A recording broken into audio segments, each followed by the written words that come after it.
Quels que soient les moyens adoptés, vous devez en fin de compte retourner au soi. Alors pourquoi ne pas demeurer en tant que le soi, ici et maintenant? Ce qui n'est pas permanent ne mérite pas de se donner tant de mal. Vous êtes le soi. Vous êtes déjà cela.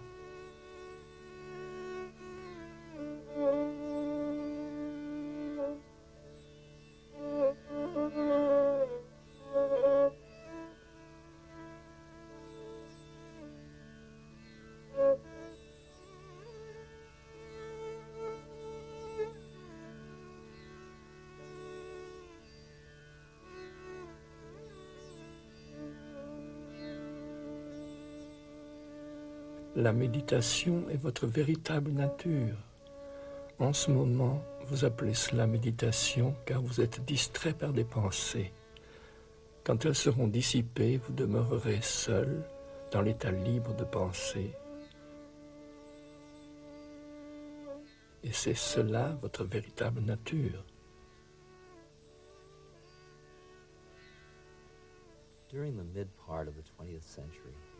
Vers le milieu du XXe siècle, un flux constant de visiteurs se dirigeait vers la vieille terre du Tamil Nadu, dans le sud de l'Inde, pour bénéficier de la présence remarquable et des enseignements limpides de Sri Ramana Maharshi. Il est superflu de présenter le Maharshi, car aujourd'hui comme alors, les chercheurs qui souhaitent s'éveiller de l'oppressante illusion de l'ego et demeurer dans la paix parfaite de leur véritable nature, se tournent vers ses enseignements. Il avait une simplicité et une humilité naturelle, le sens de l'égalité de tous et un amour à faire fondre les cœurs. Ses actes, naturels et spontanés, étaient le reflet d'une vie totalement identifiée à la conscience indivisible, le soi en tous les êtres. Carl Jung avait eu l'intention de rendre visite au Maharshi, mais il n'a jamais mis son projet à exécution. Il écrivit à propos de Ramana: « Par la vie et les enseignements de Sri Ramana, nous touchons ce que l'Inde a de plus pur. Avec son souffle libéré du monde, qui libère l'humanité, c'est une rumeur millénaire. En Inde, il est le point le plus brillant d'un espace de lumière. » Né en 1879 de parents pieux, l'enfant fut appelé Venkataraman. À sa naissance, mis à part quelques indices favorables, il y eut peu de signes précis indiquant que le jeune garçon était promis à une destinée spirituelle. Alors qu'il n'avait que 16 ans, il était à l'époque élève du lycée de Madurai, ville de l'État de Tamil Nadu.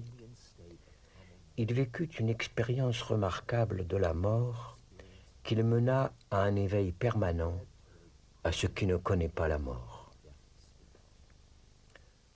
Peu de temps après, il se rendit à la colline sacrée d'Arunachala, où il demeura 54 ans. Des gens du monde entier venaient s'asseoir en sa présence, dont l'impact en profondeur calmait le mental et offrait des aperçus de la paix parfaite, notre état naturel.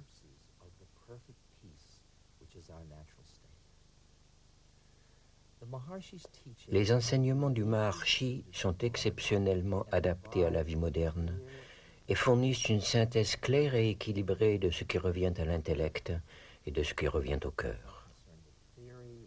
Les débats théoriques ou philosophiques n'intéressaient pas Ramana. Plus précisément, il montrait infailliblement aux chercheurs comment retourner à la source de l'être réel.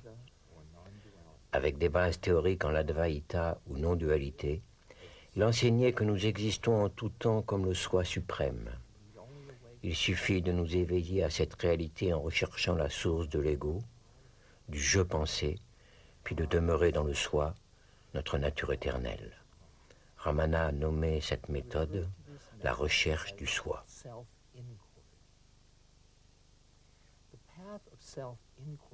La voie de la recherche du soi nous libère des peurs et des agitations incessantes qui résultent de ce que nous prenons l'ego pour réel. En nous libérant de l'illusion de l'ego, nous vivons une authentique liberté et une paix suprême. Cette voie nous mène de la dualité apparente de l'individu et du monde à la félicité de notre vraie nature. Par cet éveil à la présence au soi, même s'il s'agit d'aperçus imparfaits, nous commençons à pressentir une réalité qui n'est pas limitée au monde de l'ego. Et cette intensité de présence se révèle finalement comme le soi, ou pure conscience.